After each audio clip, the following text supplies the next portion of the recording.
날마다 쓰는 나의 신앙일기 TV 데일리 큐티 나무향기입니다.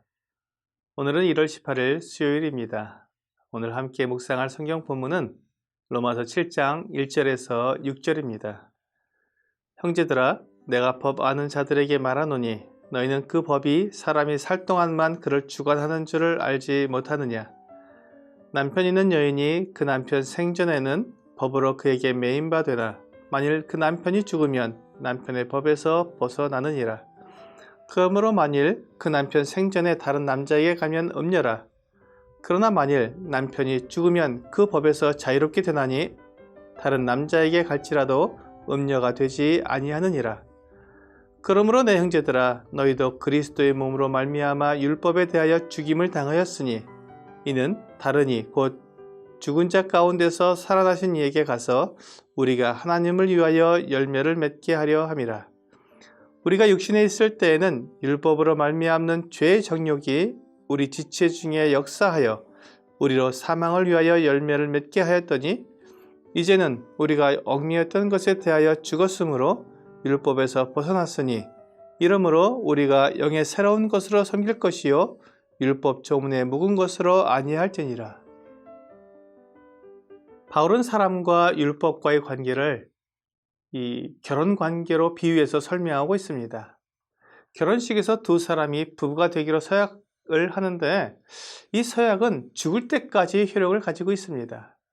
그래서 두 사람 중 한 사람이 죽게 되면 이 서약은 맞춰지고 남은 사람은 결혼 서약에 더 이상 얽매이지 않습니다. 그래서 다른 사람과 재혼을 해도 아무런 문제가 되지 않습니다. 이와 마찬가지로 율법도 사람이 이 세상에 살아있는 동안에만 사람을 주관합니다. 죽은 사람에게는 법을 아무리 말해도 전혀 소용이 없습니다. 법이란 이 세상에 살아있는 사람에게만 적용되기 때문에 이 세상의 법이라고 말합니다. 그래서 이 세상의 법이 가지고 있는 가장 큰 형벌은 사형입니다. 사형보다 더 큰 형벌은 없습니다. 우리 주 예수님은 누가복음 12장 4절에서 내가 내 친구 너희에게 말하노니 몸을 죽이고 그 후에는 능히 더 못하는 자들을 두려워하지 말라고 말씀하십니다.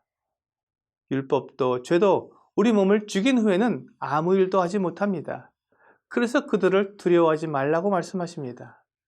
5절에서 마땅히 두려워할 자를 내가 너희에게 보이리니 곧 죽인 후에 또한 지옥에 던져넣는 권세에 있는 그를 두려워하라고 말씀하십니다. 사람은 누구나 한 번은 죽습니다. 몸이 죽는 것은 정해진 것이기 때문에 그것은 두려워할 일이 아닙니다. 그런데 정말로 두려운 것은 죽은 후에 지옥에 던져지는 것입니다. 사탄은 사람을 죽이는 데까지는 할 수 있지만 그 후에는 아무 능력이 없습니다. 죄와 율법도 사탄의 도구이기 때문에 사람을 죽이기까지는 하지만 그 후에는 아무런 힘이 없습니다. 하지만 하나님은 모든 사람에게 죽음을 정해놓으시고 그 후에 그들 모두를 심판하십니다. 이것이 하나님의 권세입니다. 모든 사람을 심판하시는 권세는 죄인을 지옥에 던져넣는 권세입니다. 하나님은 사탄과 그를 추종하는 모든 존재들을 다 이 지옥에 던져 넣으실 것입니다. 우리가 죽음을 두려워하는 것은 죽음 자체가 두렵다기보다는 죽음 후에 있을 일이 두려운 것입니다. 아무도 죽음 뒤에 무슨 일이 있는지 정확히 알지 못합니다. 자기 지혜로는 죽은 후에 무엇이 있는지 알 방법이 없습니다. 하나님은 죽음을 넘어서는 영원하신 분이기 때문에 모든 것을 다 아십니다. 사실 하나님은 사람이 죽은 후에 영원한 생명을 준비해 놓으셨습니다. 하나님이 만드신 사람이기 때문에 사람이 죽은 후에 사라지지 않고 사후의 세계가 있는 것입니다. 그때 모든 사람이 부활하게 됩니다. 그래서 어떤 사람은 하나님과 영원한 생명을 누릴 생명의 부활로 나오고 어떤 사람은 심판의 부활로 나와 자기가 행한 모든 것을 따라 그대로 심판을 받고 죄를 용서받지 못했기 때문에 지옥, 그 영원한 불못에 던져지게 됩니다. 이것이 사람의 운명입니다. 사람에게 부활이 있다는 것은 주 예수님께서 부활하셔서 분명히 보여주셨습니다. 한 번 죽은 사람은 그것으로 끝나지 않고 부활하여 심판을 받게 됩니다. 그 심판 때 하나님은 주 예수님을 믿은 사람들을 의롭다 하시고 심판에서 구원해 주실 것입니다. 그리하여 주님께 속한 우리는 주님과 함께 영원한 나라에서 최고의 복을 누리며 살게 될 것입니다. 우리가 실제로 죽고 부활하는 일이 있겠지만 우리가 주 예수님을 믿을 때 주 예수님이 우리를 위해 십자가대를 죽으신 것과 연합하여 우리도 죽은 자가 됩니다.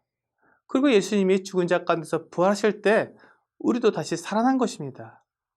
그렇다면 이제 율법이, 죄가 더 이상 나에게 주인 행세를 할 수 없습니다. 내가 죄의 종이었지만 죽었기 때문에 죄가 요구하는 모든 값을 다 치러서 더 이상 죄가 나에게 요구할 죄값이 남아있지 않은 것입니다. 그리고 주 예수님이 부활하실 때 주님과 연합하여 살아났습니다. 그래서 이제 나의 주인이 바뀌었습니다. 죄의 종에서 의의 종이 되었기 때문에 이제 나는 그리스도의 종입니다. 죄에서 해방되어 율법에서 완전히 벗어났습니다. 이것이 그리스도와 연합한 사람이 받는 복입니다. 이제 그는 그리스도의 것이 되었기 때문에 하나님을 위한 열매를 맺습니다. 이 열매를 성령의 열매라고 말합니다. 오직 성령의 열매는 사랑과 희락과 화평과 오래 참음과 자비와 양선과 충성과 온유와 절제니 이 같은 것을 금지할 법이 없느니라고 갈라디아서 5장 22절에서 23절은 말씀하고 있습니다. 오늘의 적용 질문을 보겠습니다. 나는 예수 그리스도와 연합하여 죽을 때 율법에 대해서도 죽었다는 것을 믿고 있습니까? 내가 그리스도와 합하여 율법에 대해 죽었다면 이제 더 이상 율법의 종이 아니고 율법에 매여 살지 않아도 됩니다. 예수님을 믿기 전에 나를 얽매던 율법을 벗어나서 자유롭게 되었습니다. 그런데 내가 예수님을 믿기 전이나 믿은 후나 같은 사람이기 때문에 여전히 내 마음에 죄가 있고 내 생각에 율법을 지켜야 한다는 생각이 있기 때문에 내가 죽은 것인지 알지 못할 수도 있습니다. 그래서 주님은 그렇게 여기라고 말씀하십니다. 내가 율법에 대해 죽은 자라고 여기라는 것입니다. 이것은 가짜가 아니라 진실입니다. 하나님께서 우리에게 약속해 주신 것이기 때문에 사실입니다. 오늘 내가 율법에 대해 죽었고 하나님에 대해 그리스도와 함께 살아났다는 것을 믿음으로 받아들임으로써 하나님을 향해 성령의 열매를 맺는 여러분과 제가 되기를 주 예수님의 이름으로 기도합니다.